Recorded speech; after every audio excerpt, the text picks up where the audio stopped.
ზელენსკი მათ შორის მოქმედების სანქციებს უწოდებს. და მიუხედავად იმისა, რომ ეს ტერმინი სავსებით ზუსტი არ არის, ეს არ ცვლის ფაქტს, რომ ბევრი რუსული აქტივი ცეცხლშია. არც ის ცვის იმას, რომ რუსეთის ძლიური გამარჯვების დღის აღლუმი, რომელიც ამ კვირაშია დაგეგმილი, ნიშნულოვნად მცირეა წინა წლებთან შედარებით. მაგრამ ჩვენთვის დღეს ბევრი რუკაა გასავლელი. ეს არის მათი საერთო კავშირი. ისინი გვეხმარებიან გავიგოთ, რა ხდება ომში ახლა და რატომ გადავიდა უკრაინა ნელ-ნელა ბევრად უფრო ხელსაყრელ პოზიციაში. დიახ, როგორც ჩანს, ხატოვნად რომ ვთქვათ, კაშხალი გათხდა. უკრაინა როგორც ჩანს, თავს ესხმის ყველა რუსულ ობიექტს, რომელსაც კი მიაგნებს. საჭიროა მხოლოდ რამდენიმე ასეთი დრონი და პატარა ასაფრენი ბილიკი, რომ ისინი გაუშვა. ზედაპირზე მიყენებული ზიანი მარტივად ჩანს სატელიტიდან, NASA-ს ხანძრის დეტექტირების ტექნოლოგიის წყალობით. ეს ძალიან განსხვავდება ომის ადრეული დღეებისგან, როცა ზელენსკი ბუნკერში იყო გამოკეტილი და რუსეთი აკონტროლებდა უკრაინის ცას. არ არის საჭირო სილოსიდან გაშვებული მოცინავე რაკეტები. არ არის საჭირო ფრეგატიდან გაშვებული რაკეტებიც, რაც კარგია, რადგან უკრაინა ამას მაინც ახერხებს, მიუხედავად იმისა, რომ მას ჯერ კიდევ არ აქვს თუნდაც ელემენტარული საზღვაო ძალები. და მიუხედავად იმისა, რომ მედიის ხურადღება მიმართულია რუსეთისთვის მიყენებული ზიანის აღრიცხვაზე, ჩვენ უნდა ჩაუღრმავდეთ და დავსვათ უფრო სტრატეგიული კითხვა. როგორ გახდა ეს საერთოდ შესაძლებელი? არა, ჩვენ არ ვაპირებთ რაღაც აბსურდურის გაკეთებას და ახსნას, თუ რატომ არ აშენებს რუსეთი თავის ნავთობგადამამუშავებელ ქარხნებს ბუნკერში, როგორც ადამიანები შეიძლება დაიმალონ. ამის ნაცვლად ყურადღება გამახვილებულია საჰაერო თავდაცვაზე და იმაზე, თუ რატომ შეძლო უკრაინამ მათი გარღვევა ისე, რომ საბოლოოდ შეიძლება ზელენსკის საპატივცემულოდ მრავალი ძეგლი დაიდგას. პასუხის ნაწილი იმაში მდგომარეობს, თუ რა ქონდა რუსეთს იარაღის მარაგებში ომის დაწყებამდე. პასუხის ნაწილი არის ის, რომ რუსული საერო თავდაცვა ვერ ახერხებს სწრაფად გადაადგილებას ქვეყნის ქუჩებში. ამის ნაწილი არის რუსეთის უზარმაზარი გეოგრაფია, სადაც ნავთობგადამამუშავებელი ქარხნები, საწყობები და ფაბრიკები განლაგებულია ვრცელ ტერიტორიაზე. ამის ნაწილი არის ის, რომ გადამჭრელ რაკეტებს არ შეუძლიათ საკმარისად სწრაფად მიამიზნონ სამიზნეებზე. და ვიცი, რომ უკვე ისედაც ჯუნგლებს გავს ყველაფერი, ამდენი მოძრავი ნაწილის გამო, მაგრამ კიდევ ერთი მნიშვნელოვანი მიზეზია, რის გამოც რუსეთს არ შეუძლია სიტუაციის კონტროლი. უკრაინა ფრთილად ათავსებს თავის მრავალი საწარმოო ობიექტს მიწის ქვეშ, მღვიმის მსგავს ნაგებობებში. აქედან მოდის ბოლო მიზეზი. რუსეთს არ შეუძლია უკრაინული დრონების წარმოება საწყისშივე ჩაახშოს. მოდით დღეს თითოეულ ამ 5 პრობლემას ამ კონკრეტული თანმიმდევრობით განვიხილოთ, რომლებმაც ერთობლივად უკრაინა ბევრად უკეთეს მდგომარეობაში ჩააყენა. მინდა რამდენიმე სწრაფი პუნქტით დავიწყო, სანამ გადავიდოდე იმ შეუძლებელი მდგომარეობის სიღრმისეულ ანალიზზე, რომელშიც რუსეთი აღმოჩნდა. პირველი პრობლემა დასავლეთისთვის ნაცნობად მოგეჩვენებათ, მაგრამ შესაძლოა უფრო უკიდურესად გამოვლინდეს. ამ ომისთვის სამხედრო მარაგების მომზადების დიდი ნაწილი იმაში მდგომარეობდა, რომ უბრალოდ შეემოწმებინათ, რა იყო დარჩენილი საბჭოთა საწყობებში და ისინი მოერგოთ მიმდინარე ბრძოლას. ეს რუსეთს კარგად გამოადგა დამატებითი საბრძოლო მასალის პოვნაში, რომ პლანირებად ბომბებად გადაექციათ და შემდეგ უკრაინაზე დაეგდოთ. მაგრამ თუ ნებას მომცემთ, ცოტა ხნით თამაშების სამყაროში გადავინაცვლო, მახსენდება გამონათქვამი. არ არსებობს ისეთი საფრთხე, რომელიც თავისთავად არასწორია. არსებობს მხოლოდ არასწორი პასუხი. არსებობს მრავალი გზა, რომლითაც შეგიძლიათ მოწინააღმდეგის დამარცხება. მათგან ბევრს შესაბამისი დაცვა აქვს. მაგრამ თუ ბრძოლაში არასწორ დამცელ სტრატეგიას გამოიყენებთ, მაშინ ნებისმიერი თავდასხმითი მოქმედება შეიძლება გამარჯვების მომტანი იყოს. თამაშების თეორიიდან ომის პრაქტიკაზე გადასასვლელად 10 წლეულების განმავლობაში საბჭოთა ოცდოთი კავშირი ნატოსთან დაპირისპირებისთვის ემზადებოდა. შედეგად საბჭოთა კავშირმა ააგო თავდაცვა დახვეწილი რაკეტებისა და გამანადგურებელი ავიაციის სისტემების წინააღმდეგ. კი, დახვეწილი იმ დროის 1970-80-იანი წლების ადამიანის თვალსაზრისით. თავარია, რომ მასალების ეფექტიანობის თვალსაზრისით კამიკაძე დრონები შთამბეჭდავია. ტრადიციული სამხედრო თვალსაზრისით ისინი საკმაოდ მარტივია. ამიტომ უკრაინამ აქ უპირატესობით დაიწყო, შექმნა იაფი ბომბების მარაგი, რათა უფრო ზუსტი საწინააღმდეგო ზომები გადაეტვირთა. ძირითადად, თუ თქვენ ადევნებდით თვალს აშასერშისის დანაკარგებზე ირანული დრონების გამო გამოთქმულ პრეტენზიებს, ეს იგივე ისტორიაა, უბრალოდ ჩვენ ვცვრით პერსპექტივას, ჩვენი ფართო ომის კოალიციებიდან. მეორე ძირითადი საკითხია რუსეთის უუნარობა წინასწარ გაანადგუროს უკრაინის დრონების წარმოების სიმძლავრე. მართალია, უფრო მარტივი გზაა, რომ არ მისცე მოწინააღმდეგეს საშუალება დრონებით გადაგტვირთოს, არის ის, რომ თავიდანვე შეაჩერო დრონების წარმოება. შეჭრის დასაწყისში ასე ჩანდა, რომ უსაფრთხო ფსონი იქნებოდა, რომ რუსეთი ცას დაიპყრობდა და შესაბამისად ნებისმიერ მნიშვნელოვან სამხედრო ობიექტს მარტივად დაბომბავდა. კვლავ, ეს ძირითადად კოალიციის პოზიციის შეცვლა, რაც აშშ-ს ირანში გამოცდილებას უკავშირდება. კარგი, შეიძლება ჯერ კიდევ არ არის საბოლოოდ გარკვეული თუ რამდენი ზიანი მიიღო ირანმა რეალურად, მაგრამ ისლამური რესპუბლიკა ნამდვილად უფრო ცუდ მდგომარეობაშია ვიდრე აქ უკრაინა. მართლა ასე აღმოჩნდა, რომ დასავლეთის მიერ გადაცემული საჰაერო თავდაცვის სისტემები საკმარისი აღმოჩნდა, რათა ეს მარშრუტი რუსეთისთვის დაახლოებით 4 წლის წინ დაეხურათ. ხოლო შემთხვევაში ამჯერად ნატო-რუსეთის კონფლიქტისთვის განკუთვნილი აღჭურვილობა იმას ასრულებდა, რისთვისაც იყო განკუთვნილი.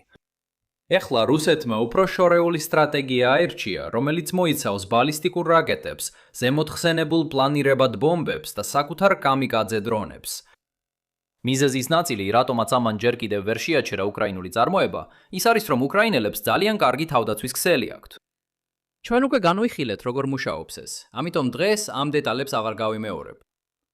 თუმცა ერთი რამ, რაც აქამდე არ აუნიშნე, არის უკრაინის გეოგრაფია. ზოგადად რომ ვთქვათ, რუსეთიდან უკრაინაში გადასვლა ნიშნავს ფართოდან ვიწრო სივრცეში გადასვლას.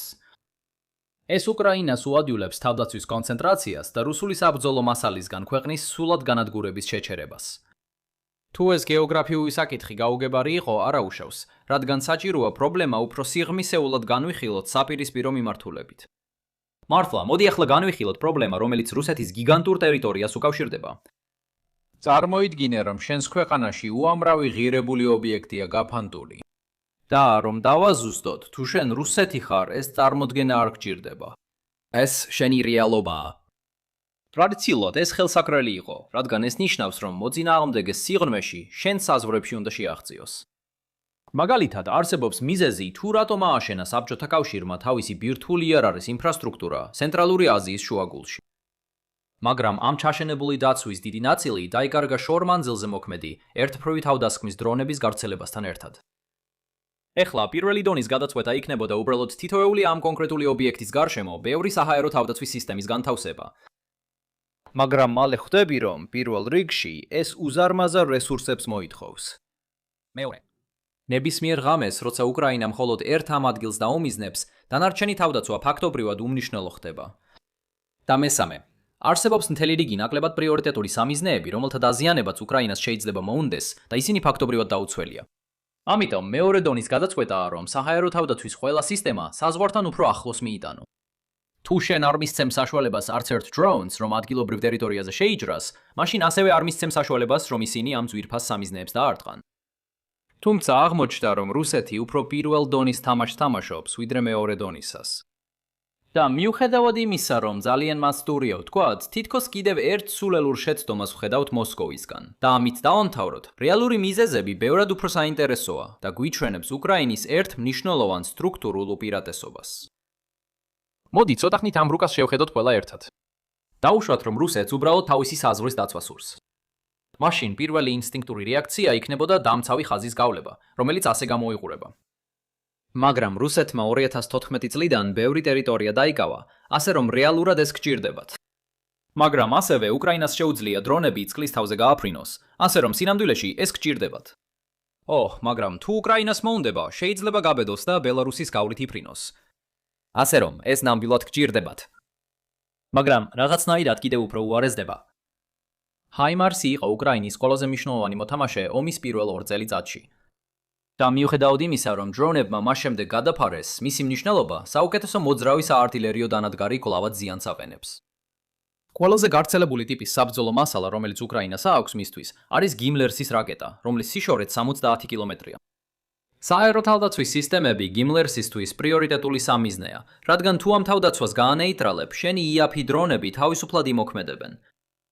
თუ ირანს შევადარებთ, ეს იგივეა როგორც ტომაჰავკების გამოყენება, რათა ამერიკულმა ბომბდამშენებმა ირანის საჰაერო სივრცე გაწმინდონ და შემდეგ დანარჩენ სამიზნეებზე ჯეიდამები ჩამოაგდონ. ეხლა რუსეთს მართლაც აქვს თავისი ანტისაჰაერო სისტემები გიმლერის მოქმედების არეში. ეს გარდაუვალია, როცა ამ ზონაში ძვირფასი სამიზნეებია, მათ შორის დიდი ქალაქები, როგორიცაა კურსკი და ნავთობის სატუმბის სადგურები, რომლებიც ენერგეტიკის ექსპორტის ინდუსტრიას ემსახურება. მაგრამ ამ გამონაკლისების გარდა, ძირითადი თავდაცვითი სისტემების რადიუსი აქამდე ვრცელდება. და ჩვენ ვიწყებთ ხედავთ პრობლემას რუსეთის გეოგრაფიაში. უკრაინასთან შედარებით ქვეყანა ყველა მიმართულებით ვრცელდება. რაც უფრო შორს გსურთ ანტისაჰაერო სისტემების ხაზის დაყენება, მით უფრო მეტი დაფარვა გჭირდებათ. შეგიძლიათ ნახოთ, რატო ხდება ეს სწრაფად ფინანსური ტვირთი, განსაკუთრებით მაშინ, როცა სანაპიროსაც რომ ჩავთვრით, ასეთი გრძელი ხაზი გჭირდებათ. მაგრამ შეგვიძლია კიდევ უფრო გავაუარესოთ სიტუაცია. უკრაინას ასევე აქვს ცდომა ატაკებზე, თუმცა მნიშვნელოვნად ნაკლებ რაოდენობაში, ვიდრე გიმლერის შემთხვევაში. მეტი მიღების უარეს პერსპექტივებთან ერთად ირანში მიმდინარე ომის გამო და ნაკლები დოკუმენტაციით იმის შესახებ, რომ უკრაინა იყენებს ხიმარს ანტისაჰაერო სისტემების დასარტყმელად, ასეთი მანძილიდან. ამ შენიშვნების მიუხედავად, ატაკემს 300 კილომეტრის მოქმედების მანძილი აქვს. ამგვარად, ნამდვილი უსაფრთხო ხაზი სწორედ აქამდეა გადაწეული. ეხლა რუსეთს შეეძლო ეს გაეკეთებინა, თუ მისი ქსელის თითოეული ნაწილი ამ ხაზის დიდ ნაწილს დაფარავდა. მაგრამ სპოილერი ისაა, რომ თითოეული ამას ვერ ახერხებს. უკრაინის დრონები დაბლად აფრინავენ, განზრახ რომ რუსულ რადარებზე არ გამოჩნდნენ.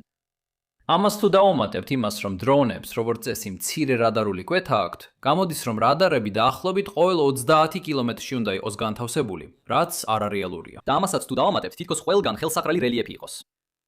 ეს იმიტომ ხდება, რომ რადარმა დრონის აღმოჩენა, იდენტიფიცირება, თვალთვალი და სამიზნე ინფორმაციის გადაცემა უნდა მოასწროს გადამჭრელზე, სანამ დრონი რადარის მოქმედების არედან გავა. ეს ყველაფერი სავარაუდოდ 5-დან 10 წუთში უნდა მოხდეს. აი ასე მოდის რუსეთი იმ დასკვნამდე, რომ თავისი საუკეთესო ობიექტები ინდივიდუალურად უნდა დაიცვას და არა ერთი ყოვლისმომცველი სისტემით, რომელიც მთელ ქვეყანას დაიცავს. რა თქმა უნდა, რუსეთისთვის საქმე კიდევ უფრო რთულდება. როდესაც რუსეთი უკვე შეგუებულია იმას, რომ ხაზის სათანადო დაცვა ვერ შეძლებს, მას მაინც არ ყოფნის საკმარისი სისტემები, რომ თავად ობიექტები დაიცვას. ამიტომაც ვიღებთ იმ ნაცნობ თამაშს, რომელზეც წარსულშიც გვისაუბრია, როდესაც რუსეთს უწევს საჰაერო თავდაცვის სისტემების ერთი ადგილიდან მეორეზე გადატანა, რათა უკრაინამ ზუსტად არ იცოდეს, სად არიან ისინი. ერთი გამოსავალია, რომ მთელი აღჭურვილობა პირდაპირ სამიზნეების წინ არ განათავსონ, არამედ იმ სავარაუდო მარშრუტებზეც, რომლებსაც უკრაინა შეიძლება ამ სამიზნეებისკენ გამოიყენებს.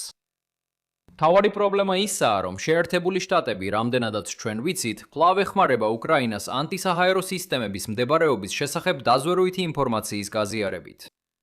ეს უკრაინას აძლევს საშუალებას, ან გვერდია უაროს მათ და დაარტყას ღია სამიზნეებს, ან დაარტყას თავად ანტისაჰაერო სისტემებს, რათა მომავალში დარტყმები გაამარტივოს. ეხლა არ იქნება გასაკვირი თუ გავიგებთ, რომ შეერთებულმა შტატებმა მნიშვნელოვნად შეამცირა დაზვერვითი ინფორმაციის გაზიარების მცდელობები. გახსოვდეთ, რომ ერთ-ერთი მიზეზი, რის გამოც შეერთებული შტატები აგრძელებდა ამას, მიუხედავად იმისა, რომ პირდაპირ სამხედრო დახმარება შეწყვიტა, იყო ის, რომ ეს დაზვერვის ანალიტიკოსებს აძლევდა პრაქტიკას მტრის რესურსების პოვნაში. ბოლო რამდენიმე თვის განმავლობაში შეერთებული შტატები ამ ძალისხმევას ირანისკენ მიმართავდა. და მიუხედავად იმისა, რომ ამ სიტყვების წერისას მხარეები ცეცხლის შეწყვეტის რეჟიმში არიან, არავის უნდა გაუკვირდეს, თუ მტრული მოქმედებები განახლდება. ამიტომ აუცილებელია, რომ შეერთებულმა შტატებმა გააგრძელოს ირანის განლაგებების მონიტორინგი. შესაბამისად, შესაძლოა წარმოიშვას რესურსების პრობის პრობლემა უკრაინასთან სადაზვერვო ინფორმაციის გაზიარების გაგრძელებაში. ირონიულად რომ თქვათ, დასავლეთისთვის კარგი ამბავი იქნებოდა შეერთებულმა შტატებმა მართლაც რომ შეაჩერა ეს ფარდაჯერა. უკრაინამ ამ პერიოდში არაერთხელ აჩვენა, რომ შეუძლია მაღალი ღირებულების რუსულ ობიექტებზე დარტყმების განხორციელება. ამიტომ ეს გვიჩვენებს, რომ უკრაინას შეუძლია საკუთარი სადაზვერვო ქსელებით იმოქმედოს აშეტეშოსის ანალიტიკოსების დახმარების გარეშე. თუმცა, მე ფრთხილად ვიქნებოდი დასკვნების გამოტანაში აშშჩ-ის მხარდაჭერის სრულ არარსებობაზე, რადგან კიევი შესაძლოა კვლავ იღებდეს დაუმუშავებელ სადაზვერვო ინფორმაციას ამერიკული სატელიტებიდან.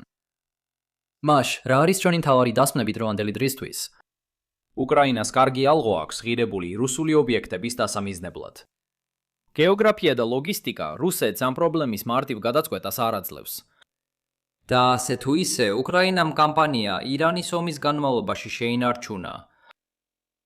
ამასობაში თუ გაინტერესებთ როგორ მოვედით აქამდე, მაშინ ეს ორი შესანიშნავი წიგნი ომის წარმოშობის შესახებ ძალიან მოგეწონებათ. მეტი ინფორმაციისთვის გადახედეთ ვიდეოს აღწერას.